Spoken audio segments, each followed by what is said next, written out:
Hi my dear friends, இன்றைக்கி சப்பாத்தியை பயன்படுத்தி முட்டை கொத்து சப்பாத்தி எப்படி பண்ணலான்னு பார்க்கலாம். இது உங்ககிட்ட மீதியான சப்பாத்தி இருந்தாலும் இந்த மாதிரி ட்ரை பண்ணி பாருங்கள். டேஸ்ட் ரொம்பவே நல்லாயிருக்கும். இல்லை நீங்கள் புதுசாக ட்ரை பண்ணுற மாதிரி இருந்தால் சப்பாத்தி செஞ்சு ட்ரை பண்ணி பாருங்கள். வாங்க இது எப்படி செய்யலான்னு பார்க்கலாம். அதுக்கு உங்களுக்கு தேவையான அளவு சப்பாத்தி எடுத்துக்கோங்க. எடுத்துகிட்டு சின்ன சின்னதாக இந்த மாதிரி கட் பண்ணி வச்சுக்கோங்க. நான் கையிலேயே இந்த மாதிரி பிச்சு போட்டு எடுத்து வச்சுருக்கேன். இப்போ அடுப்பில் பாத்திரம் வச்சுட்டு ஆயில் கொஞ்சமாக ஆட் பண்ணிவிட்டு பெரிய வெங்காயம் 2 வெங்காயம் சின்ன சின்னதாக கட் பண்ணி ஆட் பண்ணியிருக்கேன். கருவேப்பிலை தலையும் ஆட் பண்ணி நல்லா மிக்ஸ் பண்ணிவிட்டு அது கொஞ்சம் நல்லா வெந்த பிறகு 2 தக்காளி பழத்தையும் பார்த்திங்கன்னா நல்லா சின்ன சின்னதாக கட் பண்ணி ஆட் பண்ணியிருக்கேன். இதிலேயே தேவையான அளவு உப்பு, மிளகாத்தூள், மட்டன் மசாலா, கொத்தமல்லி தூள் இதெல்லாம் ஆட் பண்ணிக்கலாம். உங்கள்கிட்ட கரம் மசாலா இருந்தால் கரம் மசாலாவை ஆட் பண்ணிக்கோங்க. இதெல்லாம் நல்லா மிக்ஸ் பண்ணிக்கலாம்.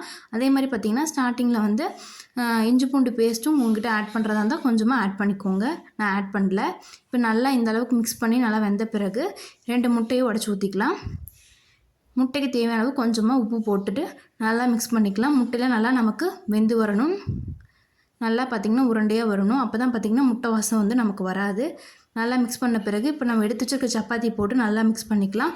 முட்டையினுடைய பச்சை வாசனை எல்லாம் போய் நல்லா உருண்டு வந்த பிறகு லாஸ்ட்டாக கொத்தமல்லி தழை தூவி இறக்குனீங்கன்னா சூப்பரான கொத்து சப்பாத்தி ரெடி.